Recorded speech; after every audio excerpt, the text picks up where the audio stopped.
Hey guys, OG Albina here, bringing you guys my UPO Wi-Fi Season 2 Week 11 battle against our buddy Blinn and his Canberra Cradilys. I literally just asked him like 5 minutes before recording this how I'm supposed to pronounce his freaking team name, and I'm pretty sure I still butchered it after he just literally, like spelled it out and phonetic some of that stuff for me. But nonetheless, we're playing his Cradily team. Blinn is doing phenomenally in UPO this season. I believe up to this point he is, I want to say, I know he has 3 losses. Yeah, he has 3 losses at this point. So I think he's 7-3 up to this point, so he's playing really well. He has a really cool team, really busted. I actually helped him draft it, and it definitely is performing very well, which is tough when you have to go up against it yourself when you help him draft a really solid team. But it's not just the team, he's playing great. Like I said, the team matchup is going to be as followed. We have a team consisting of Mega Lucario, Garchomp, Rotom Wash, Rabombi, Roserade, Spiritomb, Steelix, Victini, Reuniclus, Tyrantrum, Braviary, and Kangaskhan, while Blinn's scary team consists of the Magearna, Kyurem Black, Hawlucha, Jolteon, Blissey, Lurantis, Sneasel, Mega Slowbro, Tapu Bulu, Gliscor, Garbodor, and Alolan Marowak. His users are the Kyurem Black and the Magearna. Magearna typically isn't scary in a 1 Uber format if it's only Uber, but the fact that it does have access to Z moves makes it a terrifying setup sweeper versus pretty much any team. You can make Magby a win con, which is pretty nuts. You're going to notice though with the team that I'm building, I didn't really flash up on the screen. I'm going to put it in the description below. I just figure that, makes the vid look a little bit more tight and neat, and also the fact that this isn't really a 100% build on my end because Blinn is obviously clinched for playoffs. We have a very good shot at making playoffs. Some crazy stuff has to happen for us not to, and I did not want to reveal my best 6 or my best sets versus his team, so I built a really fast team in about 10 or 15 minutes, just kind of wanting to see what he would bring and scout him out. I know he's probably going to be playing hard because he can potentially still get the first seed in playoffs and stuff like that, so I figured he'll potentially want to go for that and all that good stuff. So yeah, I figure scouting will be a good idea. But a quick rundown of the team we're bringing a Colberberry mixed attacking Victini, a really bulky Swords Dance Dragonium Z Garchomp, a Frustration Toxic Wish Protect Spadef Kangaskhan, which is here to check back Kyurem potentially, a Calm Mind Signal Beam Psychic, Colberberry Reuniclus, a Payapa Berry, pretty defensive Roserade to switch into that blue, which can pretty much run through our team and claim a kill every time otherwise, and then a nasty plot Mega Lucario with Focus Blast, because Focus Blast at +2 actually can knock out the Blissey pretty much 100% of the time. Even if he's like max Spadef, we knock him out after rocks, which is really pretty insane considering the fact that that thing has such high Spadef. But with that being said, let's just jump right into the game. I am going to lead off with my Victini. I figure it leads well versus the majority of his team, minus the Mega Slowbro, which is regular Slowbro on the layout because I was doing this fast and I accidentally put that there, so my bad. But yeah, Victini leads off versus everything on his team, pretty much claim a kill unless he leads off with the Slowbro, which he does, so very good lead on Blinn's part. This is going to force me out. I do not want to take a hit from this thing. I don't want to take a Scald. I don't want to be poisoned or toxic, or Thunder Wave. And you're going to see as I go into my Kangaskhan right here that is actually what he decides to go for right here. He's going to go for the Thunder Wave. I'm a little bit early, unfortunately, as Slowbro throws off his Mega right here, which is fine. It's better than being burned. I was fine with this thing being burned because it's here to throw off Toxics and Wish Pass to my team. But not being burned and stuff like that is obviously great. If I was Facade, that'd be phenomenal right here. But he is going to pull a switch out on my Kangaskhan right here, scouting for the Toxic, which is definitely a good idea on his part, going right into his Garbodor, which is going to allow him to get up a free Spike. I don't really want to stay in this thing and let my Kangaskhan take a bunch of chip. It's going to take a lot of frustrations to wear this thing down. He can probably even honestly beat me 1v1, depending on pairs and stuff like that.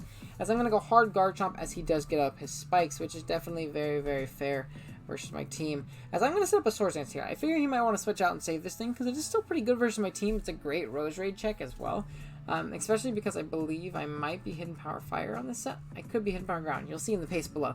But he's actually going to stay in and go for an Explosion. He might have been Shuka or something like that, because then that play would definitely make sense because he gets a giant chunk off on my Garchomp right here. And I get a Swords Dance up for literally nothing because he can just go out and do a Sneasel and force me out this next turn. which is, really, really unfortunate. But I'm going to go into my Kangaskhan. I can potentially take 2 Ice Cold Crashes from like a Life Orb Sneasel or something like that, as he's actually going to call my switch, go for the low kick. It was definitely a good play on his end, because my 2 only switch-ins to the, the potential Sneasel is going to be my Kangaskhan and my Mega Lucario, trying to get a justified boost. And that move caught both of them and did a ton of damage to each, but he is going to be able to go for another low kick, knock out my Kangaskhan, and now the Kyurem is looking very, very scary versus our team. But I guess King was probably the least useful member, so it's not too big of a deal. We can potentially bounce back from that, which is nice. But right here, I'm going to go into my Lucario. This is a perfect opportunity to set up a nasty plot. He is not going to want to stay in versus me under any circumstances. That mon is too good versus me for him to risk, as he is going to go into his Slowbro. I'm going to throw off my Mega and go for said nasty plot. Now, this next turn, I contemplate maybe switching out, scouting to see what he would want to do. I could have potentially not gotten the kill here if he was very, very Spadef Slowbro, but I figure he's very Fizdef, because Physical Lucario actually 6-0s his team, and that wouldn't be good for him. So I am going to go for the Dark Pulse. We're actually going to be able to knock out the Slowbro. He was very, very Fizdef. I think he had a little bit of Spadef, but not too much. We're able to knock out that guy, and down it goes. So right here, he's going to go into his Kyurem. And this is absolutely screaming Choice Scarf. My Lucario can pretty easily win the game. I don't have priority on this thing, but if this thing's gone and if it's a Scarfer, I essentially just win the game with my Lucario. But in my head, I'm thinking, he's probably not Scarf versus my team. I don't think it's the best, but he potentially could be, and unless he's super modest max special attack, he actually doesn't knock us out. Timid, I believe we always live with our bulk investment. We were pretty bulky on our Lucario here, but he is going to get off his Terravolt, and you're going to see he is in fact Choice Scarf. He's going to go for the Earth Power. If we live this hit, we can potentially kill this thing and take away a big threat, but we are going to drop. I learned after the game he was a plus special attack nature, and that Earth Power had a really good shot to kill me. It was a roll, but it had a really good shot to kill me. So that's definitely a misplay on my end. I shouldn't have risked it. But this is going to allow me to go into my Reuniclus and get up a pretty free Calm Mind here. Just to scout, and, because Earth Power isn't going to be able to KO me, especially after I get a Calm Mind boosted. I can potentially start boosting up on his team and putting a lot of offensive pressure on him with, my fat setup right here. So out comes Reuniclus, clicks the Calm Mind as he goes hard into his Tapu Bulu, which is a good mid-ground plan opposed to going into Hard Sneasel, which I kind of hoped he did. But I am going to switch out right here, scouting to see what set he was. I know Blend loves his Banded Bulu. He'll find an excuse to bring it to, literally every match. As he does go for the Wood Hammer, revealing that he is most definitely Choice Banded, because I am a very, very defensive-vested Roserade, and that is a 4x resistant hit that did about 40%. So Bulu is ridiculously strong under terrain with a band, but, he is going to be forced to switch out, obviously, because he's not Scarf, and he probably doesn't want to take a Sludge Bomb from my Roserade. So right here, I'm going to try and catch the Magearna, going for a Hidden Power Fire, I believe it was. Yeah, I did Hidden Power Fire because it hits this thing neutrally instead of, well, I guess Ground is the same thing. I forget which one I was. I go for a Hidden Power versus this Kyurem, which is a good mid-ground play by him, not wanting to go hard into his mag, which is also really good in this game. I'm going to switch out on this thing, basically just sack off my Garchomp. It was too low to really do anything versus my opponent's team at this point, especially when he has Sneasel in the back, a Spike Up, and the Bulu there. This mon really had no more purpose in this game. I'm going to get a little Ruskin chip off, though, as he goes for the Outrage, and down goes my Chomp. Now right here, I'm going to go into my Victini. Seems like a questionable play when I can go into my Reuniclus and avoid the 2-hit KO, but in my head, my flawed thinking here, basically, is going to be that, unless he's, super attack invested, in my head, I'm thinking he's not, because I learned earlier that he was plus special attack boosting, from that Earth Power damage on my Lucario. If he's not, very attack invested, I always live this Outrage after the Spike damage, and I can get a giant hit and knock him out, potentially with the Blue Flare, or the V-Create. I forget. I think I was V-Create. Yeah. I was a Fire move. But right here, he is going to go for the Outrage, second turn in a row. He's actually going to knock us out. I talked to him after the game. He was super slow Scarf just due to my speed tiers. I figured he'd probably want a little bit more speed for my potential Scarfers. But, he didn't feel the need to, which is completely fine. That's a big misplay on my end, honestly, more than anything. I shouldn't have sacked Victini. It really did win the game after this Kyurem went down, and I actually could have beaten it with my Reuniclus right here. As you're going to see that this Outrage actually doesn't 2-hit KO as I go for the Recover on it, just trying to stall out his Outrage turns and stuff like that. As I get right back up to full, this is completely fine. He's going to actually switch out hard into his Sneasel. Now, I talked with Glenn about this a bunch. I really, really don't agree with this play. He hadn't seen my 4th move. Actually, he'd only seen Calm Mind Recover. I was Psychic and Signal Beam, but if I was Hidden Power Fighting and I decided to click that on the Cure right there, he just dropped. And this Mon was absolutely phenomenal versus me. I could have potentially won with Reuniclus in this endgame, but he does, I guess, make the right call. He's going to go for knockoff on my Colbert, take a little bit of Life Orb, completely fine. I'm going to be able to knock him out with a Signal Beam right here at +1, which is obviously pretty nice, but I still don't agree with that play. I really don't think he should have went Hard Sneasel ever, especially when this Mon, killed the last 2 Mons on my team, especially when he had no information on my Reuniclus at all at that point, other than Calm Mind Recover, which isn't much. But he's going to go out into his Bulu right here. In hindsight, I probably should have switched out into my Rosary right here, but this was, I don't even think this was a roller kill. Bulu's ridiculously strong. He's going to knock us out with the Wood Hammer right here. I probably should have switched out into my Rosary, trying to pivot around it like that, but nonetheless, it's alright. Reuni's going to go down and Rosary's going to come out. We can't really win this game at this point, unfortunately.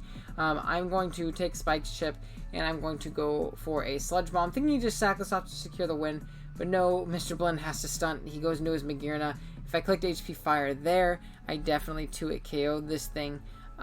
If he's offensive, and you're going to see this next turn when I click in Power Fire again. He definitely was. I guess Scarf Kyurem always won in the back, but it sucks, but I understand why he did it, because of the fact that he's fighting for the first seed, and he could have potentially, saved a point of diff there, which he actually ended up doing, so definitely fair to him. He's going to go for his Fairy MZ. You're going to see, despite Roserade having great Spadef and then resisting this hit, it's absolutely going to blow it away. It just knocks it out from, a good 50+%, which is insane how strong this Mon is, and how good it is with the Z Crystal. I'm not going to lie, I really slept on it. I didn't think Blend should have picked it up as his first Uber, but he's definitely proven me wrong this season and played really, really well with it. So down goes the Roserade. We are unfortunately going to lose 3-0 here to Blinn. Again, I didn't play this game to the best of my abilities, and that's not because I'm like, oh, I didn't try this game. I definitely did. My build was definitely not the best I could have put out there, but I definitely tried to win. I played pretty suboptimally, but it happens. This game doesn't matter as much. Blinn's clinched for playoffs. I'm essentially clinched for playoffs. Actually, I thought I was clinched for playoffs going into this game. Turns out I wasn't. We actually have to win next week to secure ourselves a spot, or a couple of other people have to lose. But I'm going to try and take it in my own hands and 100% secure that, because I probably shouldn't take this game so lax. But, unfortunately, we are going to drop 3-0 to Blinn. I'm glad I get to, scout and see what was good versus me and what would be good versus him next time. But again, GG's to Blinn. He's having a phenomenal season. Be sure to go check him out. He's doing pretty well in all his leagues, and he's definitely really, really improved as a battler over these last couple of months. He's had my number the last few times I've played him. He's beat me. So, that's pretty cool there to see him, get better and, prosper in this game and all that stuff. But yeah, again, thank you guys so much for watching. If you guys are new, be sure to subscribe, all that stuff, so you get our battles as they go up every week. But with that being said, I'm going to get out of here. Later.